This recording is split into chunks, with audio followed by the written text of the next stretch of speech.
tutti voi, buonasera, bentrovati a questa nuova puntata di Elettroshock. Buonasera Daniele. Buonasera Alessandra, buonasera ai telespettatori a casa. Una puntata davvero speciale, quella di questa sera da leccarsi i baffi, potremmo dire, vero Daniele? Direi di sì. Perché speciale? Perché abbiamo in studio due ospiti speciali, due volti noti. Uno ormai presidia costantemente Telefriuli e questo ci fa moltissimo piacere. Ed è proprio grazie a Fabrizio Nonis, il Becker, che abbiamo in studio. Grazie, ben ritrovato Fabrizio. Grazie. Che questa sera abbiamo in studio Giorgio Barchesi, che i più conoscono come Giorgione e così lo presentiamo. Grazie per essere qui a Telefriuli, grazie davvero. Volto del Gambero Rosso Channel, dove spopola il suo programma, e non a caso la puntata di questa sera si chiama Dalla terra alla tavola, prendendo spunto in qualche maniera da Orto e Cucina, che è insomma il format per il quale è conosciuto Giorgione, oltre ovviamente che per il suo ristorante che in provincia di Perugia richiama tanti appassionati della cucina verace e affamati. E trovano sempre grande soddisfazione. Grazie a Dio, sì. E questo è molto bello. Grazie a Fabrizio Nonis, perché è grazie a lui che questa sera abbiamo qui in studio Giorgione. Insomma, vi lega la passione per la cucina, quella più vera. Siamo amici per calzini. Amici di calzetto.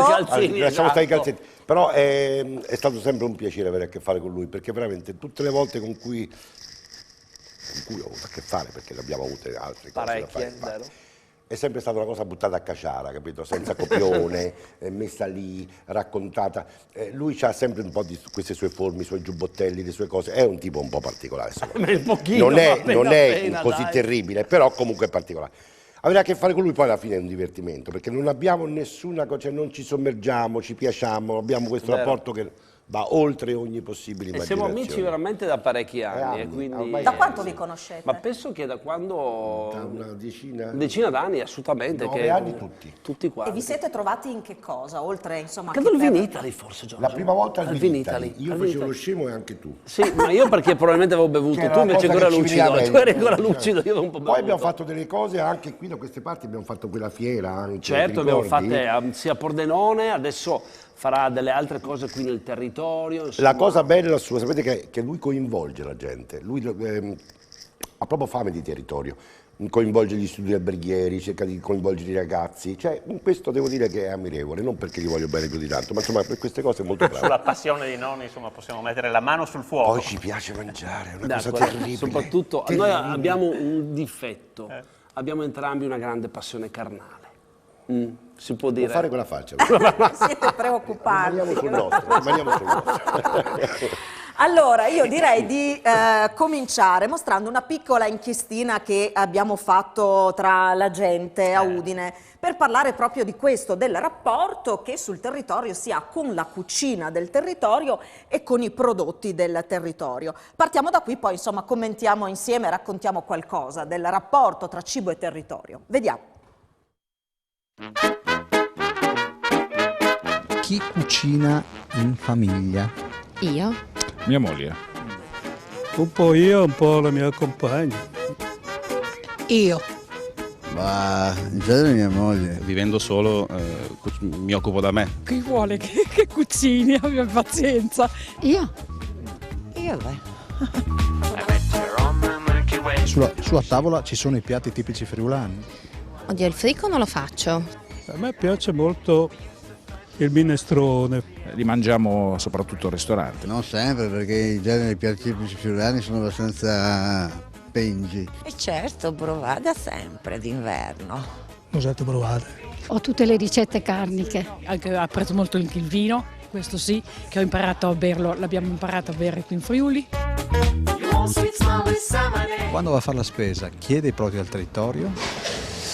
Spesso sì, quando cerco delle cose di qualità sì. Adesso vado a prendermi la verdura, quella delle contadine. Sì, sempre il fresco. Se riesco a trovare al supermercato dei prodotti che sono indicati come locali, li preferisco. Vengo sempre il lunedì a prendere le cose del territorio a chilometro zero. Carne sì o no sulla tavola? Sì. Carne bianca. Di meno, di un tempo. Io sì, sì. Sì. Raramente. Sì, ma non spessissimo. Io non esageratamente, però sì. Io personalmente no, però tendenzialmente tutta la famiglia sta diventando no. Sprecate cibo?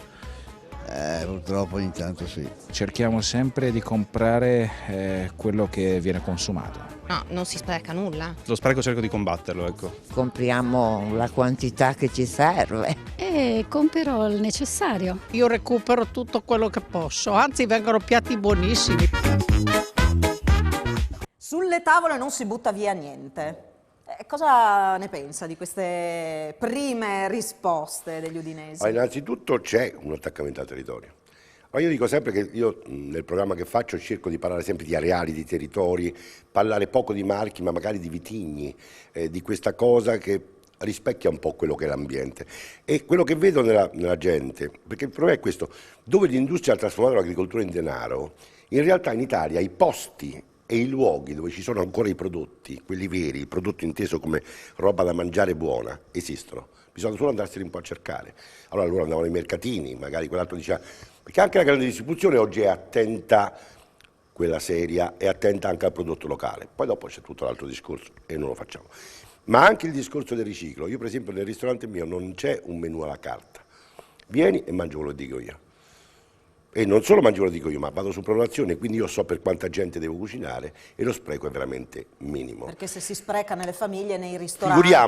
Figuriamoci. Allora che cosa vuol dire menù alla carta? Vuol dire che tu poi sei obbligato a comprare quelle cose che la carta ti impone. Io invece non c'ho proprio la carta, capace che oggi a pranzo è una cosa, stasera è un'altra, che io vado a fare la spesa, compro e cucino quello che ho comprato. Quanto è importante quindi la spesa in tutto il processo? Se uno vuole fare un discorso economico e diciamo eticamente valido è proprio al 100%. E con gli avanzi, ecco, un trucco per riuscire a recuperare l'avanzo. La cucina povera non è povera perché non c'ha i soldi, ma perché recuperava quello che c'era.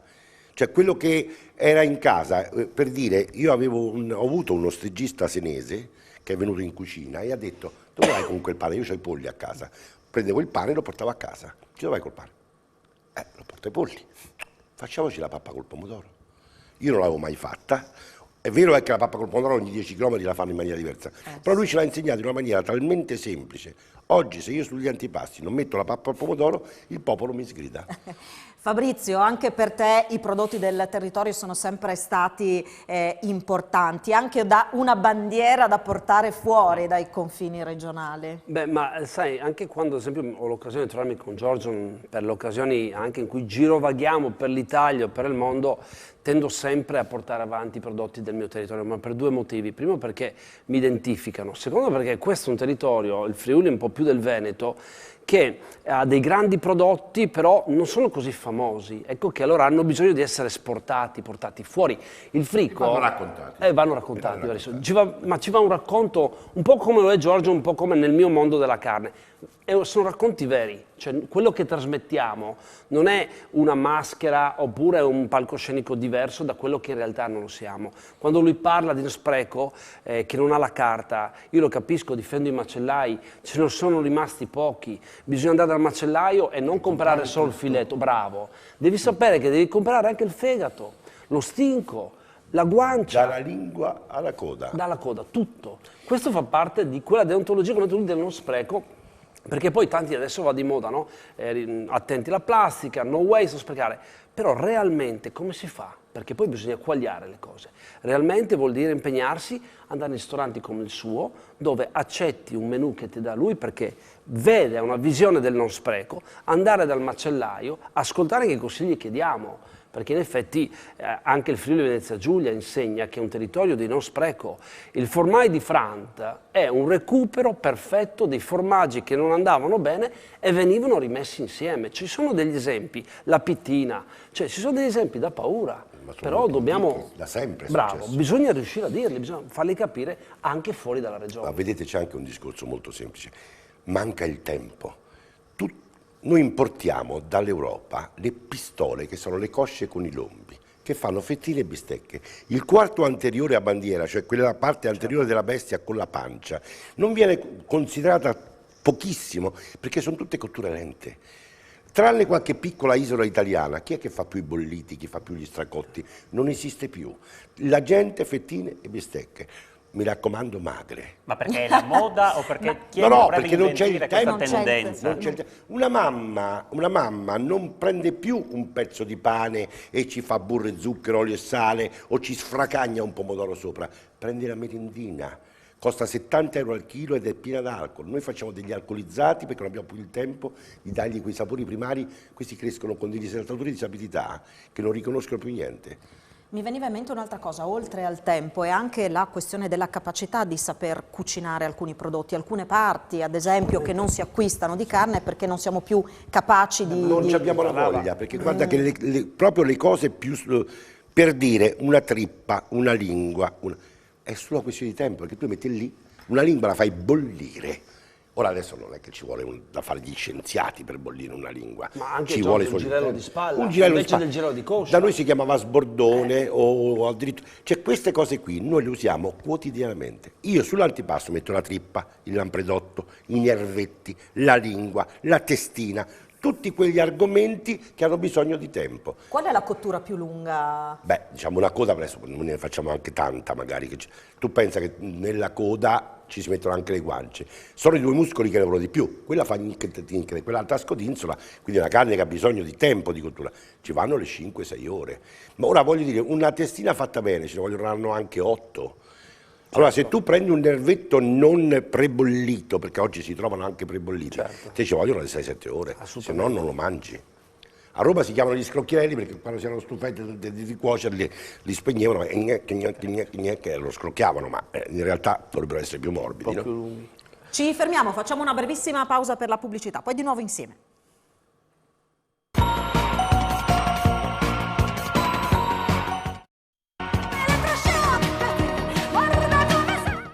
Di nuovo insieme con Elettroshock, grandi protagonisti di questa puntata, Giorgione, il Becker e naturalmente i prodotti della nostra terra. Allora, abbiamo mandato la nostra Paola Treppo in un posto qui vicino, peraltro, dove si possono acquistare prodotti freschi del territorio a chilometro zero, come si suol dire. Vediamo. Sì, ed eccoci, siamo arrivati al mercato coperto di Coldiretti con il presidente provinciale. Qui ci sono delizie veramente per tutti i gusti, tutte medie in Friuli, chilometri zero. Beh, per tutti i gusti, ma vorrei sottolineare di stagione soprattutto, perché qui abbiamo prodotti delle nostre aziende agricole Coldiretti, prodotti appunto a chilometro zero, prodotti che sono stati trasformati e confezionati dalle nostre aziende e sono prodotti di stagione. Qui non troverete prodotti extra, diciamo, Italia, ma solo prodotti del nostro territorio del Friuli Venezia Giulia. Si passa dalla verdura alla frutta, al formaggio e anche tante altre delizie. Beh, decisamente sì, ma vorrei sottolineare dove siamo. Qui siamo al mercato coperto di Campagna Amica a Udine. Questo non è solo un luogo di vendita, ma vuole essere anche un luogo di cultura del cibo, di cultura del cibo sano, del mangiar bene. E soprattutto voglio sottolineare che in questo luogo troverete i nostri agricoltori che saranno pronti a spiegarvi i prodotti, come ad abbinarli ad altri cibi, come prepararli, come degustarli. E questo vuole essere anche uno scambio di opinione che ci deve essere appunto tra il produttore e il consumatore, appunto un luogo di incontro. E in questo luogo noi vogliamo dire no alla cultura dell'omologazione, che è la cultura prettamente industriale, e sia la cultura della biodiversità, perché come prima dicevi qui troverete un'ampia gamma di prodotti, tutti di stagione, tutti chilometri zero. E adesso con questa borsa andiamo a farci un giro e andiamo a fare la spesa a chilometri zero. Ecco, lo diceva il Presidente, insomma, quanto è importante, tanti prodotti, tutti di stagione. Giorgione, la stagionalità quanto conta? Nel senso, bisogna fare con quello che capita, alle volte si vorrebbero le fragole a Natale, insomma ci si inventa questi prodotti un po' particolari. Sono quelle cose che comunque succedono, no? Nella quotidianità, il cibo quotidiano, e lo diceva anche lui, deve essere il più variegato possibile. Dobbiamo stare molto attenti perché quello che si compra è quello che poi metteremo in bocca e entra dentro di noi. Se non stiamo attenti a queste cose e non pensiamo guardate la noia alimentare, quello che sta facendo. Fate un pensiero, entrate in farmacia, che cosa vi salta agli occhi appena entrate in farmacia? 20 metri lineari di integratori.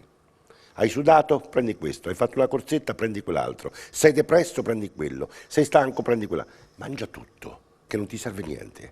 Sempre in forma la più possibile equilibrata. Carne sì, carne no. Siamo onnivori. L'uomo è diventato così incivile grazie al fatto che ha imparato a mangiare tutto e a cucinare le cose. Se dobbiamo tornare indietro, nessuna condivisione, massimo rispetto. Ognuno poi può restringere la sua dieta come vuole. Per me la dieta è una pausa di riflessione fra un pasto e un altro, così non ci abbiamo discussioni. Pensare a che cosa preparare dopo di buono. E c'era un'altra cosa che è curiosa, visto che si diceva prima quanto è importante la spesa, il confronto con chi poi ci dà i suoi prodotti. E questo è il discorso, non è la provenienza che fa un prodotto buono, ma chi lo fa. Quindi questi tipi di situazioni ci mette no? la faccia. Quando dicono chilometro zero, io dico chilometro buono, perché magari non è proprio chilometro zero, però è fare in modo che si sia consapevoli che quella, per dire, si dice l'olio toscano è buono, l'olio ligure è buono, l'olio siciliano, non tutto l'olio ligure è buono, ma chi lo fa bene. Perché tu puoi avere una materia prima magari buona e poi per tutta una serie di motivi non la trasformi bene. E il prodotto che ti arriva, ecco, adesso, di là che sono scelte private, il prodotto di posizionamento su un supermercato dove un olio costa 3 euro al litro, voi capite che mi allontano culturalmente, non è che ti fa male, ma per me non è l'olio, non è quell'olio che io mi aspetto da quella sostanza che dovrebbe essere non solo un alimento e basta, ma un condimento, un esaltatore di sapidità. L'olio è la base. Dove vai oggi in Italia? L'olio è una cosa che non... Tutti abbiamo la cultura del vino bianco, del vino rosso in grosse linee, pesce e carne, ma che ci sono 570 varietà almeno di olive da olio, ma il mio è più buono del tuo? No, è diverso. Ma il consumatore in questa giungla che può essere del supermercato, magari diventa un po' più facile quando si va al mercato perché magari te lo spiegano, come ci si orienta? La scelta. Il prezzo, la provenienza, provando prodotti diversi. Perché uno che ha tanta esperienza come voi si accorge subito. Se tu prendi un olio di quel genere, ti ci vuole mezzo litro per avere un minimo di potere di condimento. Se tu prendi un olio buono, che magari costa 3 volte, 4 volte tanto, te ne basta tanto così perché è un'esplosione dirompente di sapore, di profumo. Sì, che non c'è neanche il guadagno poi economico. È uno sciagurato modo di intendere l'alimentazione e quello che arriva dall'industria, no? Ora poi non è vero neanche questo, che poi ci sono industrie, perché non bisogna mai demonizzare né generalizzare. Però se io prendo un pezzo di carne che è stata allevata così e un pezzo di carne che è stata allevata cosà, è ovvio che io se non sento la differenza, perché vuol dire che non ho la cultura del cibo, cominciamo a pensarci. Ho una domanda, le uova è meglio prendere quelle di galline allevate a terra o in gabbia? No, quelle in gabbia le stanno sparendo, grazie a Dio, le stanno togliendo, poi fra poco tempo vengono proprio eliminate. Se voi, ecco, anche lì, gli allevamenti lager, quando io sento il vegetariano che dice su quello può avere anche ragione, perché gli allevamenti sono spesso e volentieri di lager, perché proprio l'industria pretende un certo tipo di materia prima a basso costo. Allora dobbiamo essere disposti a spendere di più per quelle cose che hanno un valore aggiunto superiore. Una gallina che cammina, rastro e gira, io ho visto tra il Veneto e il Friuli ci sono delle aziende, adesso non facciamo i nomi, ma qui sopra, e ci sono stato, ci sta uno che alleva le galline normalmente a terra. Poi queste galline ormai hanno imparato a entrare dentro questo ricovero, fanno l'uovo e lui se lo porta via. Qual è il problema? Il falco, che arrivava e gli si mangiava le galline. Adesso ha messo il cane da falco, ci ha messo un cane dentro che non si mangia le galline, ma fa sì che il falco non si mangi le galline uguali. Però ecco, quell'uovo ha tutto un altro sapore, ha tutta un'altra consistenza. Tu senti che hanno veramente un'altra cosa. Fai la pasta con quell'uovo, fai una frittata con una cipolla buona, un goccetto d'olio buono e quell'uovo, è un'altra cosa. Il guscio stesso, no? È più, si molto può più capire dura, molto certo, dal certo, guscio. assolutamente. Quindi Fabrizio, soprattutto sicuramente allevate a terra. Torniamo sul rapporto diretto con chi compra, i consigli che chiedono, il tempo anche che si dedica alle persone a rispondere alle loro domande, a spiegare cose che magari, come si diceva prima, si rischiano di perdere. Ma guarda Ale, io devo dirti che ci sono dei parametri fondamentali. Giorgio è un esempio, no? Si deve tornare innanzitutto a una cucina abbastanza schietta, nel senso dal mio punto di vista, io non sono uno chef, sono un macellaio, ecco, lui addirittura se anche, se non sbaglio, hai quasi finito gli studi da... Ho fatto il veterinario da veterinario. A casa mia. Ecco, quindi quello che si cerca di predicare è un recupero di quello della verità con noi stessi e con il cibo. Il chilometro zero a me sta anche bene per certi punti di vista, però sono più per un chilometro reale, perché Gli animali che vengono allevati nella zona di Giorgio sono completamente differenti dalle nostre pezzate rosse, che sono fenomeni per fare il latte, però per fare carne sono diversi, bisogna essere onesti con se stessi. Ecco che allora devi scegliere le eccellenze senza sconvolgere il bioequilibrio, dando consigli, perché l'importanza che noi abbiamo di comunicare è quello di riuscire a far capire alla gente a casa come va utilizzata, come va contraddistinta, come fidarsi anche quando vai da un macellaio o vai in un posto, come fidarsi per acquistare quello che ti serve, perché se devi acquistare il girello di coscia e noi ti consigliamo di acquistare il girello di spalla perché per fare un tonnato o un brasato puoi fare allo stesso modo, risparmi, utilizzi il quarto anteriore invece che la coscia, risparmi 2 soldini e il taglio anatomico è eccezionale, ci devi ascoltare, perché veniamo da questo mestiere e ci crediamo. È fondamentale essere sinceri con se stessi e crederci. Questa attenzione allora che c'è spiega anche un po' il successo delle tante trasmissioni dedicate al tema, no? Che appassionano sempre più persone, così come ce n'è sempre di più di trasmissioni. Se mi permetto poi, Giorgio, ti lascio perché in effetti tu sei stato forse un esempio di produzione televisiva anticonformista. Sì. Un po' è stato il mio approccio anche al gambero, noi abbiamo molte similitudini in questo, siamo entrati senza raccomandazioni veramente, siamo stati presi per quello che siamo e siamo molto identificativi col nostro territorio, veramente ci teniamo molto, però facciamo una cucina, facciamo una comunicazione. A volte sai che mi fanno delle correzioni perché dicono che potrei fare delle lezioni di dizione per migliorare l'italiano, ogni tanto ci metto del friulano che parlo anche malissimo, visto che è una lingua... Esatto. Invece siamo così, siamo questi, cioè il Friuli Venezia Giulia, il Veneto, mi regalano la linfa vitale per comunicare e credere in quello che faccio in TV e fuori dalle TV quando faccio gli eventi. Giorgio è uguale a me, lui addirittura... Secondo me io lo ammiro molto di più perché mi ricordo che in una puntata lui stava facendo delle puntate di macellazione. Sì. Io l'ho vista, l'ho chiamato e ci siamo sentiti e lui mi fa Fabrizio, detto da te è veramente un grande complimento, ero quasi un attimino così sull'allerta per farla o non farla perché insomma tu sei macellaio, invece bravissimo, comunicava, diceva le cose giuste con un orcino. Queste sono le emozioni che bisogna dare. Se stessi era la pork edition. Bravo. Perché il porco è una gran bestia. Bravo. Sì. Esatto. Anche lì quindi bisogna saper distinguere tra il vero e il falso, anche tra i personaggi televisivi, diciamo, tra chi riesce a trasmettere quello che dicevi tu. Però, bravo. Attenzione, il problema della cucina di cui stavi dicendo prima, il problema è che non è che ci sono programmi di cucina, quello è cucina spettacolo. Il posto dove ci si tirano i piatti, si sta arrabbiati o si fanno gare, non è cucina, è cucina spettacolo. Segue quell'andazzo di share, sono format che vengono da tutt'altri mondi, dove non si cucina tra l'altro neanche più. Perché se tu vai in America, oggi la stanza di cucina non esiste più, c'è un forno a microonde e un congelatore. Traccate, sì, non prendiamo lezioni. Cioè lasciamo stare. Allora l'Italia ha ancora una sua identità enogastronomica, se la vogliamo dire in termini abbastanza usuali.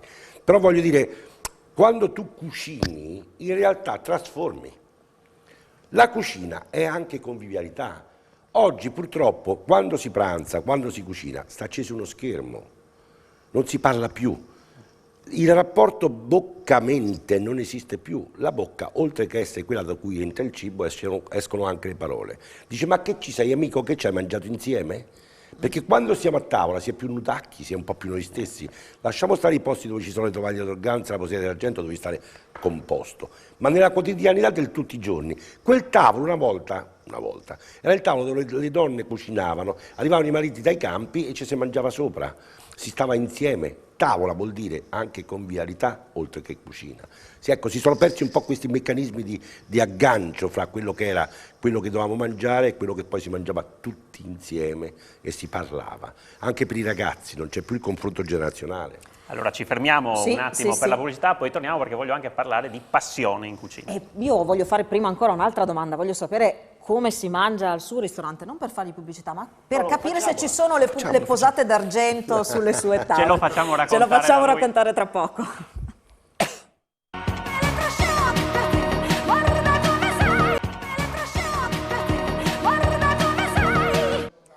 Di nuovo insieme con Elettroshock, andiamo subito da Giorgione per farci raccontare come sono preparate le tavole a Montefalco. Come si... Vuoi dire nel mio ristorante? Sì. Molto semplicemente. Abbiamo delle tovagliette di carta, dei bellissimi piatti che io inizialmente ho comprato perché erano delle rotture di servizio, quindi tutte una diversa dall'altra. Essendo una tavola minimalista, perché c'è una tovaglietta di carta, queste macchie di colori di questi piatti, uno diverso dall'altro, mi sembravano molto belli. Inizialmente per una questione economica, poi perché mi piacevano proprio così, quindi questo piatto, le sue 2 forchette perché ci vogliono, il coltello, i bicchieri per il vino, a seconda del vino che c'hai il bicchiere, e l'acqua. Punto e basta. Non ti faccio porzioni, perché la proposta è molto semplice. Tu vieni da me, buongiorno signori, sapete come funziona? No, ve lo dico io. Antipasto a buffet. Molto ricco e variegato. Alzatevi, prendete quello che vi pare, avete le coppette per le zuppe, i piatti per quello e per quell'altro. Quando vi siete stufati dell'antipasto io vi porto 2 primi, 2 secondi, 2 contorni e un cesti dolci. Lì non comandate più. Quello che arriva se magna, siete buoni, 30 euro bevande scuse. Quindi la scelta è legata solo agli antipasti, dopo si fa quello che dice 2 raccomandazioni. Avete intolleranze alimentari? Ditemelo adesso, tacete per esempio la linea per i celiaci, per l'intolleranza ai latticini. Per le intolleranze mentali non siamo disponibili. È vero. Lo diciamo prima, se ti piace rimani, se no vai via. Dopodiché l'altra raccomandazione è mangiate poco pane, perché non di solo pane vive l'uomo, l'ha detto anche quel tipo lassù, no? Quindi non vi mangiate tanto pane perché dopo vi attrippate di pane e non mangiate più niente. Non riuscite a gustare tutto il resto. Non tutti digeriscono questa proposta perché comunque è una violenza che io faccio, però il momento in cui si fanno di tutto quello antipasto, si fanno nel senso proprio di tossicodipendenza, perché cominciano a mangiare, eccetera, eccetera, quando poi si siedono dopo aver esaurito questo smanio di scelta, accettano con più disinvoltura il fatto che io gli impongo il resto. Poi dico, io non faccio porzioni, vi porto vassoi, vi sembra poco? Chiedete e vi sarà dato. Ma quello che arriva è insindacabile e non chiedete che c'è perché non ve lo diciamo perché non c'è trattativa. Questa è la proposta, assolutamente inequivocabile. Ecco, sugli antipasti il consiglio è quello di darci dentro oppure no perché dopo arriva... Perché io poi li vedo, perché vado di là. solito si fa così, si arriva molto affamati. No, vado là e dico, vi vedo famelici ragazzi, ma avete un'ansia da prestazione che fa veramente paura, state rilassati, non vi toglie niente nessuno.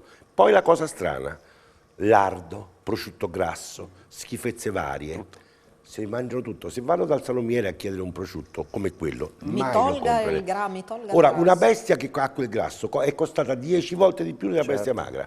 Ha tutto un altro sapore, ha tutta un'altra consistenza, ha tutto un altro profumo, perché il grasso è stato demonizzato stupidamente. Non è che tutti i giorni ti devi fare 4 kg di burro, 10 kg d'olio o 60 kg di lardo.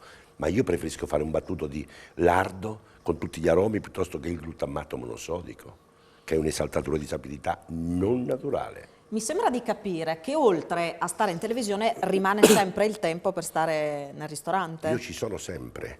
Quando non ci sono avverto.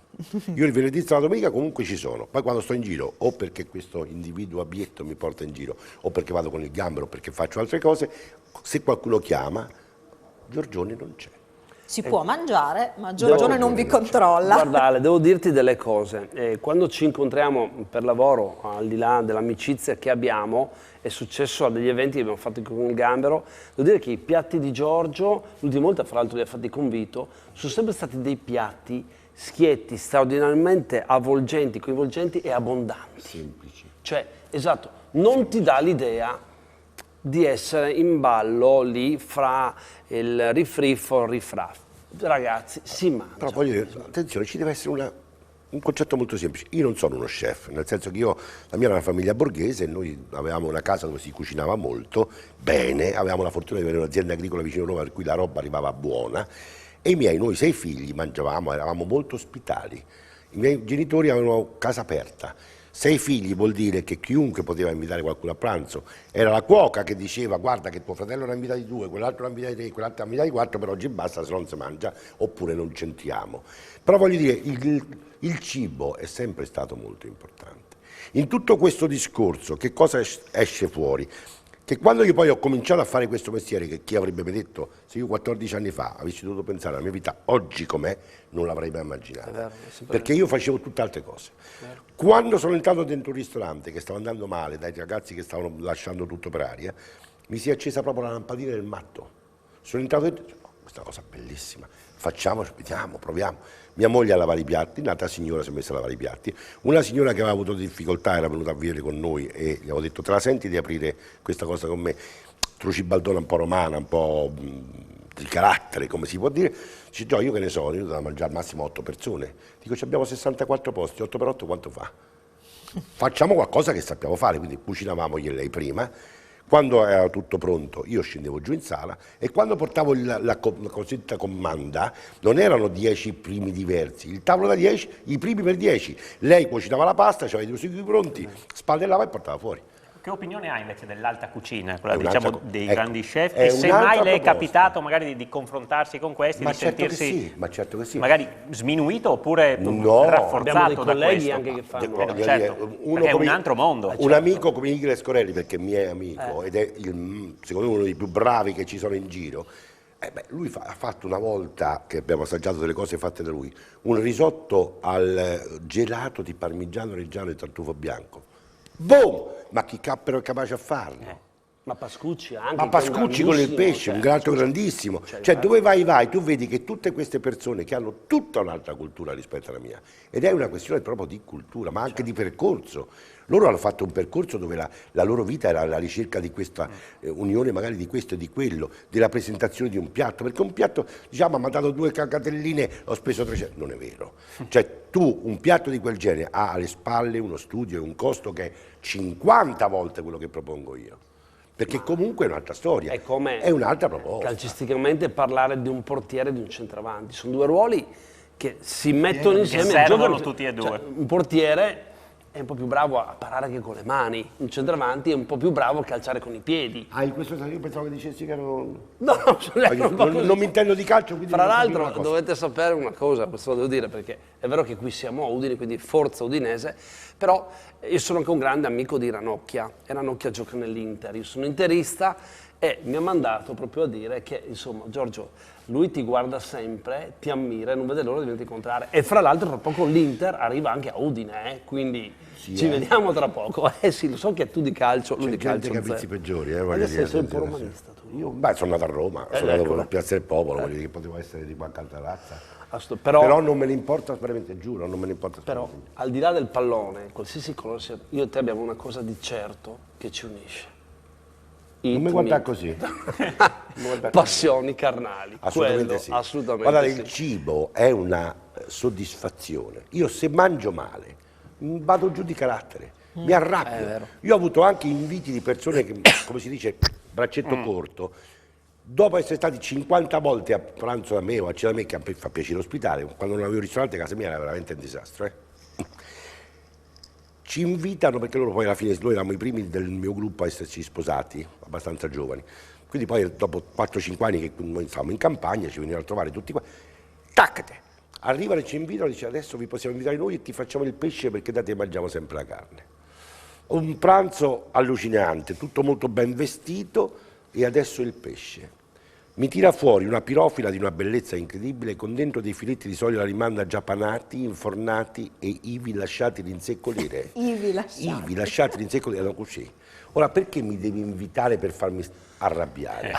E la conclusione sapete qual è stata? Si affaccia dalla porta della cucina e mi dice: c'ho il caffè di stamattina, che faccio? Lo rifaccio? Certo che è impegnativo però invitare voi, Ma non è vero, perché mangio tutto. Metterebbe un po', ho capito. Guarda, tu non c'hai voglia di ospitare. No, quello è un altro, quello è verissimo, è un'altra cosa. È una curiosità che ti devo dire.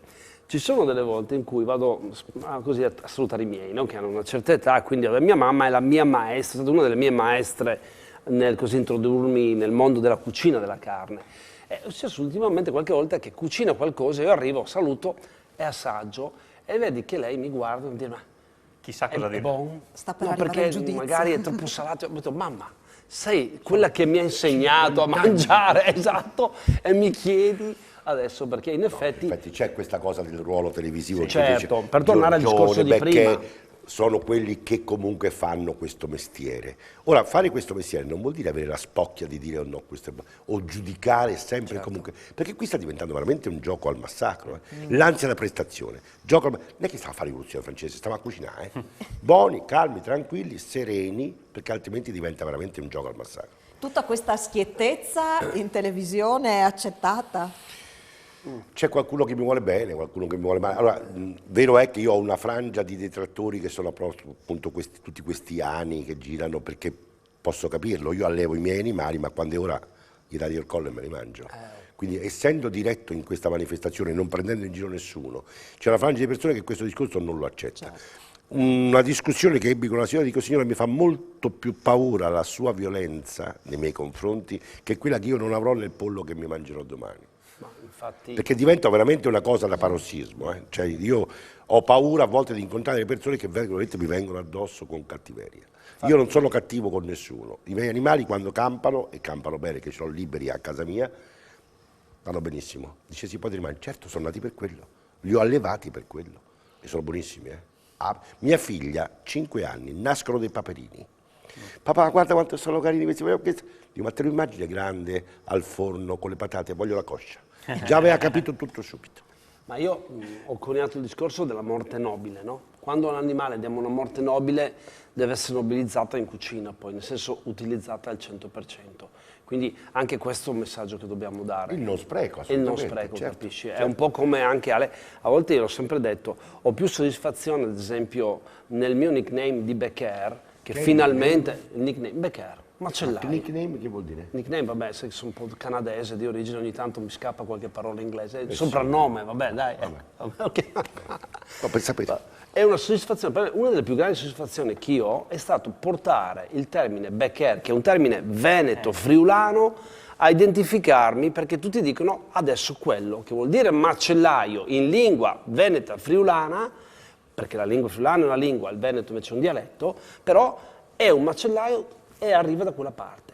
Queste sono anche soddisfazioni gastronomiche, questi sono anche i messaggi del territorio che dobbiamo dare e far capire che il ci siamo. ruolo televisivo diventa anche da quello, no? Perché Ma è uno strumento che ti dà la più che non possibilità impressionare con un di arrivare a tutti. involtino Stupire in maniera... stratificato, capisci? Vedi, io ho cominciato da me, a casa mia, con Orto e Cucina, e ne è nato molto per scommessa, ed era un programma fuori format, assolutamente inusuale per quei tempi, parliamo di 9 anni fa. Oggi è il fuori format comunque più visto e più longevo che c'è di questa frangia. Non ci inventiamo share milionari, però nel mio piccolo ho una mia collocazione, perché comunque io non racconto stupidaggini. Ho cominciato a casa, proprio a casa, io non ho mai girato di studio, quella è la mia cucina, oggi io l'orto, lo dico sinceramente, non ce l'ho più, perché l'orto vuole l'uomo morto, i tempi non ce l'ho più, ma i miei 100 animali a casa ce l'ho e ci vivo, ci sto bene insieme. Quando è finito questo percorso, che andavo a comprare? Il melanzane a metro? O da qualche altra... No, allora io ho detto: andiamo nei posti dove io ho imparato a cucinare, quindi la Valpostria, Monti e Cucina, il mare di Trani dove ho vissuto, a Porto d'Anzio dove ho vissuto. Da lì partire e uscire dal mio ambito e dire: ma se il Molise, dove ho conosciuto dei ragazzi che fanno tutte queste cose strane, è il paese che non c'è e tira fuori queste eccellenze, figuriamoci nel resto d'Italia, parliamone, raccontiamoli. Sono stato qui in Friuli, ho fatto belle cose, ho trovato una miniera di prodotti strepitosi e una miniera di prodotti anche di finali da mangiare, la Iota. Ma io ne avevo sentito parlare, ma una signora di più di 70 anni me l'ha insegnato a farla, con una... ci vuole il tempo.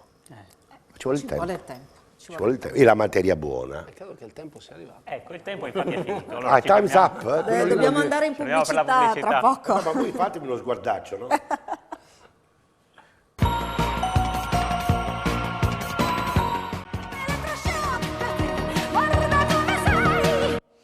Di nuovo insieme con Elettroshock, abbiamo parlato ampiamente di carne, parliamo un po' di verdure, lo facciamo con la nostra Paola Treppo. Giorgione, guarda un po' dove siamo arrivati, in un banco che profuma, come diresti tu, di colori, di sapori, una delizia, ma qua abbiamo tutta la verdura di stagione, Francesca. Sì, siamo di Fiumicello, al momento abbiamo una vasta quantità di radicchi, anche come vede un po' di verdure, bieta, cavolo nero, porri, poche insalate. Fiumicello, la terra delle pesche d'estate, d'inverno, la terra dei radicchi. radicchio non solamente fresco, ma si fa anche in padella, si cuoce con l'aglio. Allora qua abbiamo visto che ci sono dei, vedete, ci sono delle vere e proprie composizioni delle opere d'arte con questi radicchi vieni quasi, e insomma è quasi anche un peccato metterle in padella e poi degustarle, Giorgione, come sapresti fare solo tu. Abbiamo visto quanti colori, la frutta, la verdura si può riconoscere anche dal colore, insomma ci dà qualche indicazione, no? Come facciamo a riconoscere la verdura? Ma tu hai idea del senso di freschezza che ti dà una cosa, per dire, quella foglia di lattuga, quella foglia di radicchio, se tu la spezzi, soprattutto la lattuga, esce fuori quel latticello bianco profumatissimo, 14 ore dopo, 16 ore dopo non c'è più. Cioè, se il tempo su di noi fa questi disastri, e si vedono, figuriamoci su una foglia di lattuga quello che fa il tempo. No? Quindi freschezza vuol dire anche molto vicino da dove arriva, perché i tempi, per quanto possiamo far venire anche tutti i prodotti da tutto il mondo in pochissimo tempo, ma quello che è stato raccolto la mattina è un'altra cosa. E guardate, adesso è il periodo di radicchi, di brassicasce, i cosiddetti cavoli.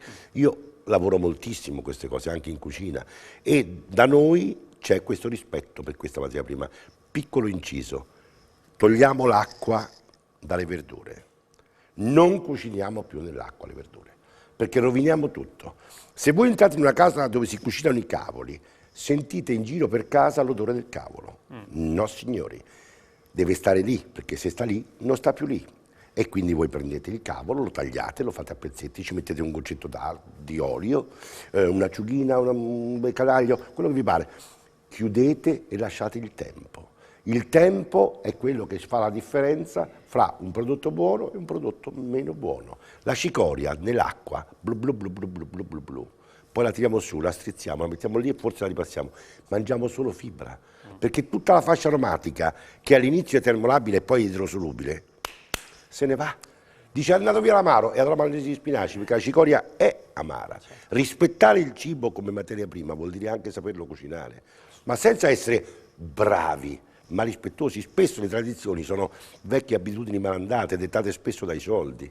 Oggi abbiamo innovazione e tradizione che possono andare a braccetto insieme, perché oggi si sanno molte più cose di prima e a livello igienico siamo molto più avanti. Giorgio, sai, prova a pensare, fra Veneto e Friuli, Venezia Giulia, abbiamo il radicchio di Treviso e abbiamo la rosa di Gorizia. Certo. Cioè, sono due elementi che quando ho avuto la fortuna di portare e promuovere all'estero, anche diciamo in occasione che siamo andati in India, siamo andati in Thailandia, siamo andati... Non mi porti mai, no, hai ragione. Cioè, ci vediamo, per carità mi fa tanto piacere, però Santa Pasqua, no? Questo è vero. Ma io mi ricordo un episodio quando ho cucinato un asparago bianco di Cimadolmo e l'ho servito ad un entourage di famiglia molto importante in Marocco, a Marrakech, sono rimasti estasiati, al che mi hanno mandato a chiamare a Natale e mi hanno chiesto che lo rivolevano per fare un pranzo nuziale. Ho detto no, non c'è. E allora mi hanno chiamato, paghiamo bene. Ho detto non è il problema, non è periodo. Cioè, non è che si inventa, quello non si inventa. Ecco il rispetto che si diceva prima. Quello dicevo, il radicchio. Allora, è vero, come diceva prima, stagionalità. La stagionalità bisogna accoglierla per quello che ti può dare, però è anche vero che bisogna cercare di capire che la stagionalità che ha il territorio di Giorgio è differente dalla mia.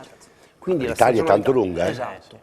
L'Italia è tanto lunga e molto bella. A livello gastronomico sono sempre diverse, credo tu lo concordi con me, che dalla cucina più elitaria a quella più semplice si sente nel mood anche di noi comunicatori, siamo in assoluto i più gettonati e i migliori. Dobbiamo solamente tarare bene le cose perché le possiamo offrire anche a livello regionale, capillare, territoriale e nazionale. Ma anche invitare la gente ad andare in giro. Certo. No? Allora, la materia prima buona che c'è in tutta Italia invita anche a scambi in questo senso. No? Cioè è vero che uno tutti i giorni mangia le cose che ha intorno, però magari si può divertire, se parte, viene da me e assaggia il moraiolo, va in sul Garda, assaggerà un'altra oliva, prende una casa... Cioè, io se prendo una spigola bollita non ci metto sopra un moraiolo che è amaro e piccante perché ammazzo la spigola, vado a cercarmi degli oli più delicati che in Italia, ripeto, insisto, ce ne sono tantissimi. Sì, ed è anche un buon modo per fare Un turismo. pezzo di carne fatto, io ho un amico che fa la garolese, la scottura garolese sul lago di Garda, fa una frodatura giusta, eccetera, eccetera. È una carne strepitosa. Se io vado a prendermi una chianina e c'ho un allevatore che non la fa bene, dico sì, è chianina, viene da là, però allora non l'hanno ingrassata bene, non l'hanno frullata bene, è un animale secco e stoppaccioso, me ne importa niente che sia una chianina, allora mi vado a prendere quella di quell'altro amico mio, di quell'altro, cioè io prendo tutto. Un altro esempio stupidissimo, possiamo diventare anche internazionali, perché arrivano pezzi di carne che possono arrivare da tutto il mondo, sottovuoto, fresca. Vacca pascolatrice uruguaiana, dura come il legno, gialla come non si sa che, beh, tu ci puoi fare uno stracotto e dire buona. Allora, attenzione, nella quotidianità e nella normalità il più possibile una farina, le farine. Arrivano le pance delle navi, questi grani stanno 7-8 mesi là dentro, si arricchiscono di micotossine, vengono passati in autoclave, cioè quella farina è solo bianca, adesso io sono poco cattolico, il biancore cattolico, questo mi ha un po' stufato. Non sanno di nulla. Se noi prendiamo delle farine fatte nelle zone dove ci sono i cosiddetti mulini, che hanno queste farine grezze, il numero non è una marca, 1, 2, 3, 4, 9 che è la integrale, tu fai l'impasto anche senza uovo, ci metti un goccetto di olio, un goccetto di vino, bostro di quintone, l'ho fatto qui, mentre giravo, questi panetti, spacchi il panetto prima di farci la pasta, allora capisci che lì non è pasta è pasta con, perché la pasta diventa comprimaria, è importante anche questo, cioè tutto quello che l'industria produce ci salva da un'alimentazione sicuramente sbagliata e sicuramente diamo da mangiare a molta più gente, ma cerchiamoci i prodotti strani. E un'altra cosa importante, che è il messaggio che bisogna dare anche ai più giovani, perché come dicevamo nella domanda che ci hanno fatto, in cui la TV è molto coinvolgente, ma come lo è? A volte distorcendo i messaggi. Un messaggio che va dato ai giovani è riappassionarsi della cucina, senza dover necessariamente stupire, e la mission non diventa più stupire in cucina per impressionare, ma il piacere di fare qualcosa di buono e fatto con le proprie capacità e col proprio tempo. E si cucina. Il proprio tempo. Tanti ragazzi stanno facendo questo. Certo, stanno tornando, certo. Io ho una frangia, adesso questo non voglio fare lo spocchione, però il mio programma è intergenerazionale e interclassista. Io sono al popolaccio, la gente è un po' frufru, c'ho un ragazzino di 18 mesi che mi si attacca, io poi sono poco incline perché mi sembra di romperli i bambini, quindi fino al 90enne. Allora, di tutta questa grande varietà di persone, noi siamo andati anche per le strade di Pordenone a sentire un po' lì come cucinano, cosa mangiano, come si comportano e che rapporto hanno con il cibo. Sentiamo. Ora lei che cosa cucina in casa? Brovata, musetto, crauti, perché mio marito era da Udine, e poi insomma spezzatino, bistecche, a seconda del tempo che dispono. Che cosa cucina? Boh, un po' di tutto, mi piacciono i primi però, Sì, i primi mi piacciono molto, mi dedico, carbonare, amatriciane, pasta con la zucca, qualsiasi cosa, cioè, no, ci ingegniamo. A casa dà una mano in cucina o cucina la moglie? No, cucina la moglie, ma anche io cucino, perché siccome sono un ricercatore di funghi, porcine, e faccio tagliatelle con le porcine e altri piatti. Ecco, allora ci dica un po' la ricetta di un piatto con i porcini che va assolutamente fatta.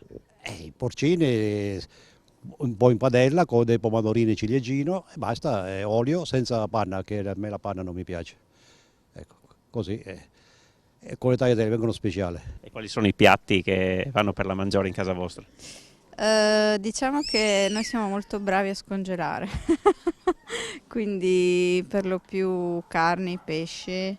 Prepariamo anche a volte dei risotti, io nella fattispecie, perché ci piace. Non siamo grandi mangiatori di carboidrati, quindi poca pasta. Se la mangiamo per lo più multicereali, al farro. È una scelta di dieta, diciamo, o per contingenza? È nata come scelta di dieta perché tolleravamo un po' poco bene i lieviti, ecco. Adesso comunque è una preferenza anche di gusto diventata. Lei in casa cucina, signore? Sì, spesso. Oggi minestrone. E il suo piatto, quello che le riesce meglio, qual è? Spaghetti a pomodoro. Che cosa cucina in casa? Spaghetti aglio, olio e peperoncino.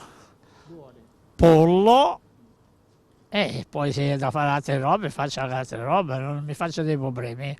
A me piace cucinare. Dove va a scegliere i prodotti, gli ingredienti? Al supermercato, al mercato, all'ortofrutta? Al supermercato e poi dopo si fa da mangiare. Cuciniamo tutte e due. E quali sono i piatti che vanno per la maggiore? Il ragù alla bolognese perché io ho un marito bolognese. Ecco, e poi tutto quello che necessita, dall'umido agli arrosti, a tutto.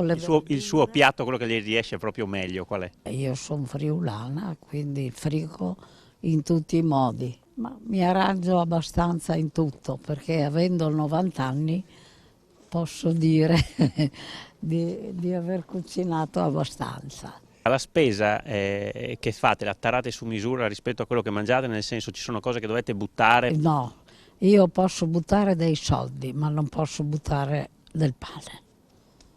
Cibo non esiste, perché io ho vissuto in tempo di guerra, quando c'era la tessera non aria, e so cosa vuol dire la fame.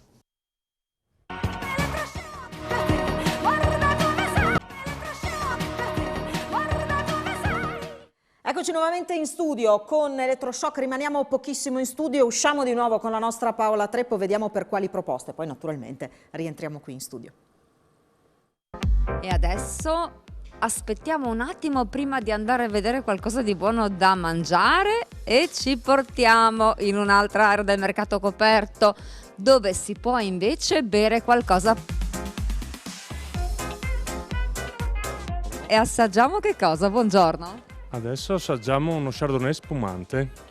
Che arriva da? Adegliacco. Adegliacco, una splendida terra del nostro Friuli Venezia Giulia. Il Friuli è famosissimo per tutti i suoi deliziosi vini, ma insomma questo vino con cosa si abbina? Beh, diciamo che si abbina col pesce pescato in regione, si abbina col San Daniele o con dei formaggi freschi. Pesce, carni, salumi, il Friuli è ricchissimo, veramente non c'è che l'imbarazzo della scelta quando ci si vuole mettere ai fornelli e cucinare qualcosa. Allora, salute, cin cin. E a voi studio. Ecco, allora l'abbinamento cibi, vini, caro Giorgione, è sempre quello che insomma ci fa un po' pensare, perché non si sa mai come abbinarli. Ecco, qualche consiglio con i vini friulani naturalmente. Beh, che cosa vuoi che ti dica io dei vini friulani? Abbiamo qua un no, ma dico, li assaggia, li ha bevuti, le piacciono, cosa preferisce? Insomma, quando viene qui in Friuli immagino che Fabrizio, insomma, con Fabrizio andiate... Ma anche che non c'è Fabrizio, che è un alcolizzato, in realtà si può bere bene qui, e c'è anche questo che... Rispetto ad altre zone d'Italia dove certi tipi di prodotto sono esplosi e quindi la qualità è andata un po' scemando, qui si sta ancora crescendo molto nella situazione del vino. Ci stanno tenendo a portare, anche che voi avete un confine che è geografico, ma di qua e di là da questo confine escono fuori delle cose strepitose, quindi questo areale produce dei vini veramente incredibili. Hanno una mineralità e una struttura che è invidiabile. Ci sono bianchi che hanno capacità evolutive che uno non si immaginerebbe mai e poi mai, e invece vi dirò... Pensa Giorgio, io lo dico da tanto tempo, è l'unica regione che ha avuto la fortuna e la sfortuna di avere un vino che porta il nome della propria terra, friulano. Spesso sento discutere, no? I viticoltori, ma quando c'era il Toccai? Ok, è stata una partita persa, però guardate in Veneto invece che non ha ereditato il nome del territorio, del terroir. Qui c'è un vino che è strepitoso per la sua semplicità e complessità, per la sua origine, e porta il nome friulano. Cioè, pensate alla ricchezza nell'andare in giro per il mondo a promuoverlo, come altri prodotti, senza passare necessariamente, ad esempio, io lo dico spesso, sono un po' in controtendenza, il prosciutto di San Daniele è un gran prodotto, ma è diventato ormai anche un po' così inflazionato e resta un grande prodotto, ma guardiamoci intorno su tutto il resto, quello che abbiamo, che dobbiamo mettere, proprio forgiarci come medaglie d'onore e di grande rispetto. Musetto, hai sentito? Ragazzi. Cotechin, musetto, Cioè sono prodotti che, come si dice, sono di seconda, perché? Perché ci vuole il tempo. Stavo sempre lì.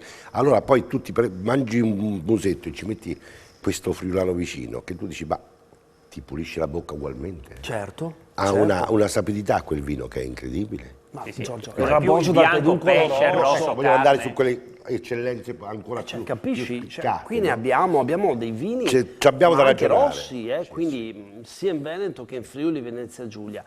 Dobbiamo avere il coraggio, la determinazione e la grinta di onorarli e portarli fuori anche dal territorio per farli diventare... Ci vuole però un disegno comune, cosa che voi avete un pochino meno. Cioè io sento molte ancora anime su come si deve proporre un territorio, il vostro territorio. Io sono andato in Friuli, ho sentito vari... se ci fosse un accorpamento di pensieri e si rompessero un po' di campanilismi, si riuscirebbe a fare molto di più per il Friuli, perché siete ancora un po' molto attaccati ai campanili, quindi io comunque sono meglio di te.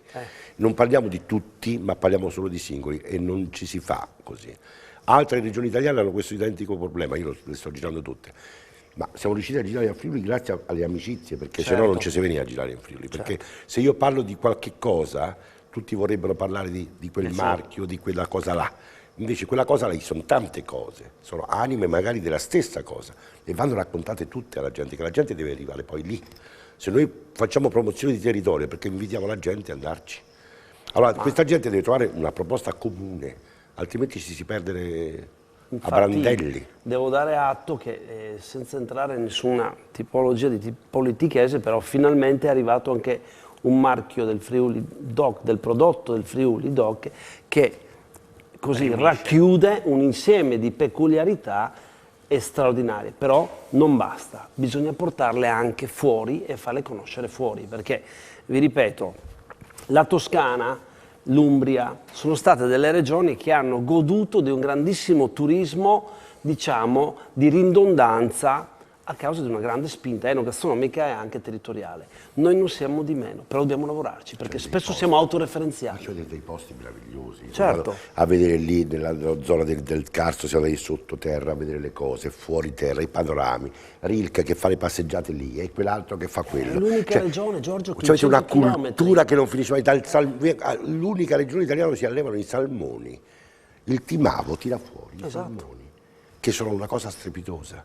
Cioè, tu dici, ma il salmone, tutti Alaska, Canada, certo. No, lì, e stanno quasi arrivando pure a riprodurli, ci manca poco. Ecco, andiamo a vedere un altro contributo della nostra Paola, che riprende un tema che abbiamo affrontato, sia da Pordenone che qui in studio. Vediamo. Giorgione, non ti parliamo del prosciutto di San Daniele, lo conoscono in tutto il mondo, però qua abbiamo un prodotto tipico friulano che è il salame. Il salame qui in Friuli, sicuramente lo sai anche tu, si mangia crudo, si può affettare, però si può fare anche in padella ed è un prodotto tipico. Friulano con l'aceto e la cipolla. Un prodotto che insomma dà molta energia, ma assolutamente delizioso. È il top del Friuli. E non dimentichiamo anche, specialmente in questo periodo, siamo appena usciti dalle festività, ma c'è il cotechino che è un must qui in Friuli, una rarità. Fatto con che cosa? Con la brovada, la tipica brovada e musette. Ecco, e poi vedete insomma qui di fronte a noi c'è veramente di tutto friulano, tutto da mettere in padella. Giorgione, mi stanno cadendo gli occhi, allora io vi restituisco la linea. Quante tentazioni! Gli hai dato che il numero di cellulare sta qua? Tu, ci vogliamo bene. Cavoli. Ho qualcosa che non va? Assolutamente. Sono alto e ben distribuito. Assolutamente sì, grande. Con quali prodotti del territorio ha avuto a che fare? Quali non ho avuto a che fare? Ok, è più facile. Dalla Iota in poi, che è la cosa più verdurosa che sia possibile, tutto abbiamo fatto. Poi sono andato in Enormizze, sono andato a vedere come fanno le trasformazioni, sono andato a vedere i vini, sono andato a vedere i maiali, sono andato a vedere le vacche, sono andato a vedere i formaggi, nomi stranissimi che non mi ricordo assolutamente, ma uno più buono dell'altro. Cioè vedere quanto in questa regione, che poi non è così grande, perché poi anche lì sono una miniera di eccellenze. Cioè ci trovi di tutto e di più e la diversità. Cioè all'interno di questa regione avete delle cose talmente diverse l'una dall'altra che fanno sì che tu la tua alimentazione la puoi avere veramente sana e variegata. Perché avete di tutto, da quella cosetta lì a quella cosa là, passando per un vino, ma addirittura gli oli adesso stanno arrivando bene. Sì, ma assolutamente abbiamo la zona istriana che è veramente molto... Produce robetta seria. Esatto, molto Quando ben predisposta. si dice è una regione che è all purpose, è per tutto. È per tutto, perché veramente avete dei prodotti talmente singolari, talmente precisi e riconoscibili, che poi uno li può raccontare con semplicità, e quindi andando fuori avete un valore aggiunto, perché voi si raccontano come friulani proprio, e questo che diceva lui sul vino è molto importante. Certo, poi c'è da dire anche un'altra cosa, perché il Friuli è una regione un po' silenziosa, molto quiet, molto diciamo low profile.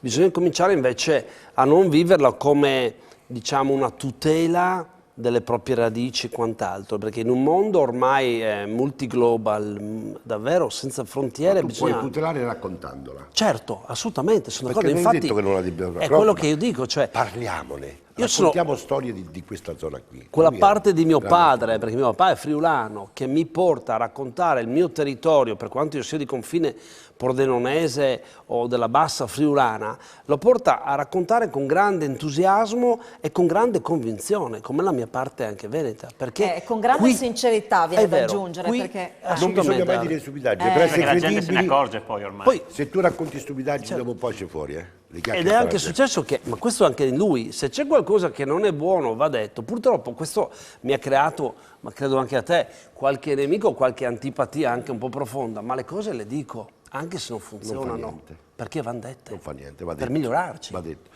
Adesso quello che ti dico, io sono andato sul Monte Armada ed è una zona che ha subito dei disastri, lì ci sono morte migliaia, c'è il sangue di un sacco di gente, le grotte, le cose, è un posto che turisticamente potrebbe essere molto più sviluppato, ma non si fa perché ognuno ha il suo modo di intenderlo.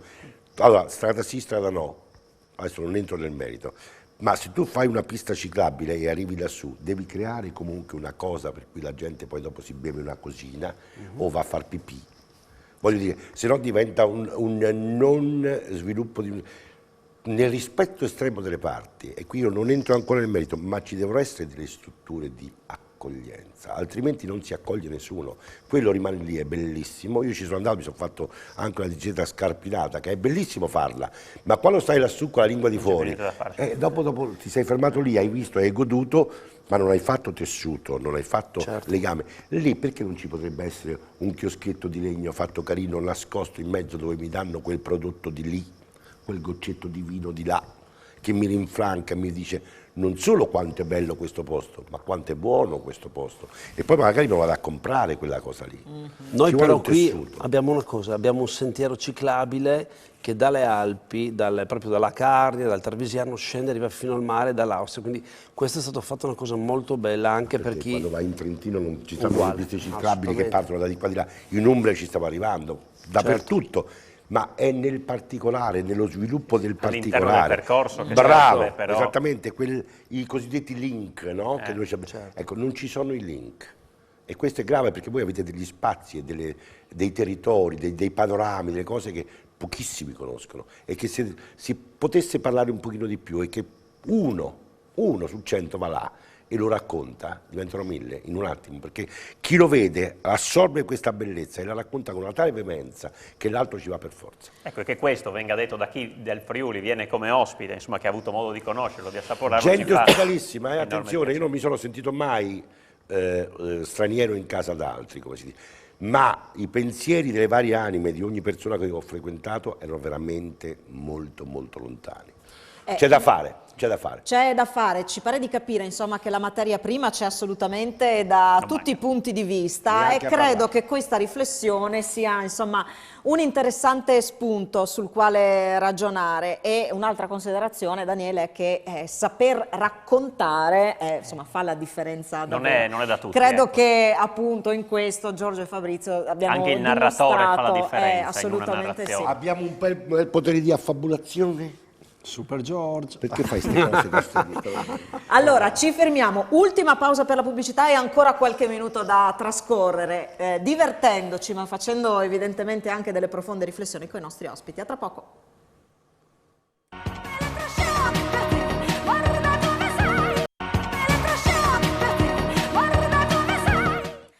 Ripartiamo allora da un grande classico, il frico.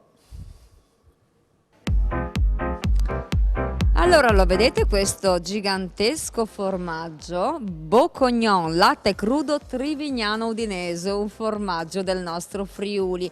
Formaggio fondamentale come alimento del Friuli Venezia Giulia, soprattutto perché si ricava un prodotto a cui nessuno può rinunciare. Vediamo insieme a voi, avete già capito di cosa si tratta, ma lo scopriamo di fronte a questa meravigliosa vetrina. Qual è il prodotto che va di più in Friuli? Ma assolutamente è il frico, è un prodotto che si fa con le strisciulis oppure con tutto ciò che si trova nel frigo, diciamo magari degli avanzi di formaggio, e si può utilizzare per fare appunto il frico.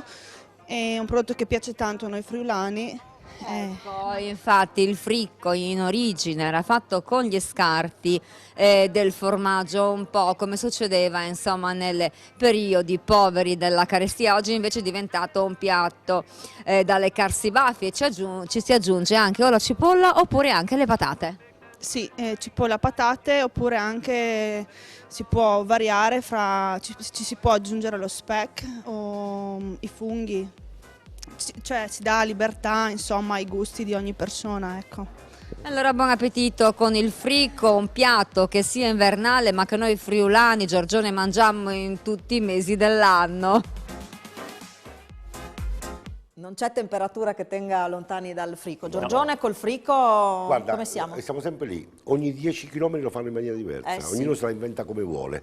Allora poi rifarlo, come per dire, come si dice in Italia, da lì a lei sempre, vai in Sicilia, arancino, arancina, arancine, ognuno lo chiama a mano sua, lo fa, cioè, tutto è bello perché è vario. Cioè, viva Dio, non c'è un diktat in cucina, e soprattutto nei luoghi dove le tradizioni sono dettate dai campanili, perché quello è, ognuno se l'è fatto con maniera, perché magari quella vacca faceva un latte diverso da quell'altra, e quindi il formaggio finale era diverso, cioè quello è più buono, ma è diverso. Allora la diversità è il bello di tutta questa storia. Il frico è il esempio della diversità, perché ognuno poi se la inventa come gli pare. Come ha detto quella signora, cioè adesso ormai ci siamo anche modernizzati, era roba di tempo di guerra, di tempo di magra, oggi ci si mette lo speck, oggi ci si mette quello, c'è chi ci butta dentro un uovo, cioè vedi che ognuno poi inventa e crea, e viva, perché no? Si fa così? No. In cucina non ci deve essere un diktat. Non ci sono regole. Altrimenti ci viene innanzi alla prestazione. Poi dopo quei piatti lì sono quelli lì. Feci dei piatti toscani, mi telefonò una signora che non so come ha avuto il mio numero, lei ha rovinato tutti i nostri piatti toscani. Signora, io ho fatto come mi pare, senza nessuna interpretazione. Erano buoni, le garantisco che erano buoni, diversi dai suoi sicuramente, meno male, così almeno assaggiamo qualcosa di diverso. Ecco, sul frico, Fabrizio, anche tu sei stato insomma, un grande ambasciatore di questo. Beh, io è la Veronica De Filippis, che fra l'altro è la tutor di questi appuntamenti dedicati al territorio, dalla Carnia alla parte centrale al mare. Sì, l'abbiamo esportato insieme veramente in tanti paesi, anche nei più impensabili, dall'India, dal Marocco, agli Emirati Arabi, a New York. Devo dire che è un prodotto che ha riscontrato grande successo, grande entusiasmo. Avremo bisogno di una mano anche istituzionale per spingerlo, perché è diventato una lingua internazionale in cui non ci si deve applicare per impararla a scuola del Friuli Venezia Giulia, che è stata apprezzata è accolta in tutto il mondo, quindi è un progetto embrionale, una start-up che è partita, ha avuto dei grandi riscontri, insomma abbiamo esportato 250 kg a Marrakech, nei migliori ristoranti italiani che rappresentano il Friuli Venezia Giulia attraverso il frico, e speriamo che insomma ci arrivi anche una mano istituzionale per spingere, dare del propellente, dove un'icona così semplice, ma propellente di tutti i generi, a volte basta anche l'appoggio istituzionale. Se a volte tu Giorgio mi insegni che una pacca, tu hai un collaboratore bravissimo, ti hai una pacca sulla spalla, oltre che essere gratificato economicamente o avere le forze per poter fare, serve tantissimo. A proposito di istituzioni, i politici frequentano il suo locale? No. No, non si vedono. No, a parte che io non so, perché magari vengono, io non li identifico. Io penso sempre che non ci sia bisogno di darsi una qualifica, l'importante è darsi da fare. Quindi ognuno nel suo, poi se vengono da me a pranzo sono contento, ho personaggi adesso di ogni tipo, forma e dimensione che vengono. Io rispetto chiunque, anche il normalissimo avventore come il nome altisonante. Glielo chiedevo perché anche i politici cucinano, e allora spesso noi abbiamo, capita. capita che abbiano questo vizio anche loro, allora noi abbiamo chiesto a un esponente della giunta Federica, una donna, una ricetta e c'era testimone anche un altro personaggio un po' d'eccezione che ha testimoniato insomma, che il piatto era buono. Proviamo a sentire. Ora siamo con l'assessore alla cultura della regione Tiziana Gibelli che in cucina si diletta parecchio. Allora volevamo sapere da lei qual è il suo piatto forte e soprattutto darci un consiglio, una ricetta. Ma allora io vi consiglio, tenuto conto anche della mia metà milanese, una ricetta semplicissima, conosciuta credo in tutto il mondo. Ho anche un testimonial, l'ha mangiato fatto da me ed è felicemente sopravvissuto, anzi stranamente, lui non si complimenta mai con me, ma in quel caso si era pure complimentato il senatore Dalmas. Ricordo perfettamente. Il risotto con lo zafferano della Pedemontana. La ricetta è semplicissima, io non faccio il soffritto di cipolla perché ammazzerebbe il sapore dello zafferano, così come anche quello dei funghi quando si fa il risotto dei funghi. Uso il brodo vero, metto un pochino di brodo vero e faccio tostare il riso nel brodo vero, poi uso del Sauvignon per sfumarlo e poi continuo col brodo vero fino al momento nel quale si mette lo zafferano della Pedemontana. Perché dico zafferano della Pedemontana? Perché è questa idea felicissima, intelligente e forte anche per la nostra capacità di proporre i nostri sapori, i nostri prodotti all'Italia e al mondo. Nasce ad Ardago ma adesso interessa tutta la Pedemontana praticamente, c'è una fascia sulla Pedemontana che coltiva zafferano anche in una frazione di Polcenigo che si chiama Cultura. E allora la ricetta l'abbiamo data, chiediamo al senatore Dalmas com'era questo piatto. Ma era delizioso e non solo sono sopravvissuto, ma ancora mi ricordo insomma, la circostanza, la piacevolezza di stare a tavola e di gustare una cosa che non conoscevo, la fattezza del lavorio per organizzare un risotto allo zafferano, mescolando, ibridando una tradizione milanese anche della nostra Pedemontana. E siamo avanti, c'è poco da fare. La contaminazione in cucina funziona sempre. Ci dica il piatto che cucina invece lei. Nessuno, pasta in bianco, purtroppo con la cucina. Sì, siamo a quel livello lì, dovete scusarmi. E invece quello che mangia più volentieri, magari se della nostra tradizione meglio? Ma guarda, il baccalà dice no, guarda, la cosa veramente che più mi piace è il cotechino, appunto. Però quello solo in alcune parti dell'anno, cioè verso Natale, Capodanno, poi basta. Grazie allora all'assessore Gibelli e al senatore Dalmas. Grazie a voi. Grazie Daniele per questo simpatico contributo, però voglio dire è fondamentale volevo che ci chiedere sia a anche Giorgione qualcuno se la ricetta andava bene, basta. la ricetta dell'assessore Gibelli funziona? Pare che sì, perché l'ho detto prima, io non l'ho mangiato così. No, dico, ma come ingredienti, come sicuramente procedura andava bene? Sicuramente. Okay. Io sono un po' più cialtrone, quindi magari sono poco risottaro, nel senso che comunque la mia tradizione non è il riso. Quando lo faccio io ci metto la cipolla, ci metto il burro, ci metto un po' di strutto, il midollo, sono un po' più carico. Obiettivamente non lo faccio con lo zafferano, perché veramente lo zafferano è molto delicato, anche da noi c'è in Umbria. E bisogna starci attenti perché te lo perde, se no. È una fragranza, ecco. È importante che ci sia chi ha tanta passione nel far da mangiare, è importante anche che ci siano delle bocche affamate, insomma accettiamo anche chi mangia e basta, insomma. È sempre una questione di passione, no? Esatto. Si dice, non tutti cucinano, ma tutti mangiano. Tutti mangiano. Sicuramente tutti devono mangiare. E quasi tutti sanno riconoscere un buon piatto da uno meno buono. Quello che mi fa paura è un nonno vegano oggi, quello che mi fa paura è appiattire il gusto, quello che mi fa paura è appunto quelle merendine, tutti questi prodotti che fanno sì che i bambini non riconoscano i sapori primari. Da lì si deve partire nelle scuole, nell'alimentazione, insegnare a mangiare, rinsegnare, perché una volta lo sapevano tutti come si doveva mangiare, adesso ormai si è un po' persa questa cultura del cibo vero. Ma anche far mettere un po' le mani in pasta ai bambini. Quanto mi diverte, lo faccio io che non sono un bambino. Allora, fare la pasta vuol dire dargli un veloce, scegliere quella farina piuttosto che quell'altra, farla tu piuttosto che quell'altro. Sai che cosa hai fatto, ma la soddisfazione è enorme. Proporlo a tavola, una cosa che hai fatto tu rispetto a chi l'ha fatta per te, è un'altra cosa. E le ritorna la convivialità, perché non prepararli insieme? Magari una volta a settimana vediamoci in 5, in 6, in 7 e cuciniamo, tutti insieme, si chiacchiera, si prepara per magari altri 20. Perché ospitare vuol dire anche confrontarsi e chiacchierare, viva Dio. No? Sì, assolutamente è un aspetto. E il cibo è il coronamento di tutta questa storia, perché alla fine di tutto si mangia. Se mangi bene, stai bene. Ah, felice. Soprattutto se mangi carne. Soprattutto se mangi carne. Tutto. Siamo onnivori. Tu lo sai quanto mangio la carne. Assolutamente. Ma mangio anche tanto pesce, mangio anche tante verdure. Anche verdure, anch'io. Io non ho un triglicerino, non ho un colesteroluccio, non ho un transito occluso, non ho niente di niente, grazie a Dio. Perché ho sempre mangiato bene.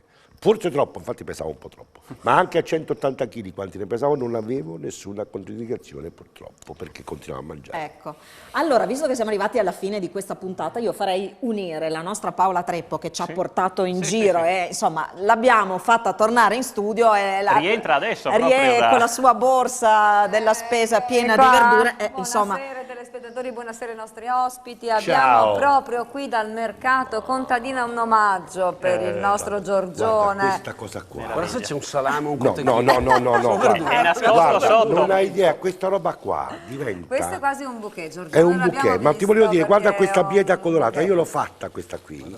Guarda che colore. Guarda che colore. Questa, rispetto all'altra bieta che è un pochino più terrosa, un pochino anche ferrosa, questa ha una delicatezza che basta cuocerla pochissimo. Leviamo l'acqua, smettiamo di cuocere le verdure nell'acqua, non serve l'acqua, ce l'ha già qua dentro l'acqua, quindi facciamo tutto sto facchiato piano piano, guarda che meraviglia, guarda qua. Io faccio 3 cavoli insieme, questi metto tutti insieme, faccio stare, con questo faccio il coperchio. Ma si sente il profumo, che è il profumo della verdura, Metti la sigla, no? papà. Lo stiamo... E i porri, Dio. Guarda che roba. Il cavolo nero, quante cose ci si fanno col cavolo nero, ragazzi. Ecco, le verdure, lui è un carnivoro e io lo sono altrettanto, ma come si potrebbe fare senza questa roba qua? Assolutamente. Cioè il nostro stomaco, da vecchi animali che eravamo, che dovevamo mangiare l'erba, poi siamo cresciuti, non si è dimenticato di queste cose qua. Lo nostro stomaco ha bisogno di queste cose qua, quindi facciamole, non ci vuole niente, assolutamente niente, diventano buonissimi. Allora, grazie davvero a Giorgione per averci raccontato di questa sua passione con grandissima passione, grazie anche per alcuni consigli che insomma spero siano arrivati. Adesso che mi dai del consigliere mi pare strano, ma però insomma, io racconto un po' Una quello voce che ho critica da visto. fuori. assolutamente sì, assolutamente sì. E grazie di cuore a Fabrizio Nonis per quello che fa quotidianamente su Telefriuli e perché ogni tanto ci fa anche questi bellissimi regali che ci piacciono un sacco. Giorgio e Giorgio, ragazzi. Re Giorgio. Re Giorgio. Come fai col ditino? Tac, eccolo là. Grazie davvero, buon lavoro, grazie anche a Paola. te. Oggi Paola l'abbiamo mandata in missione, grazie davvero Paola, grazie naturalmente anche ai tecnici in regia e a voi che ci avete seguito da casa. L'appuntamento è per la prossima settimana. Grazie. Buonanotte.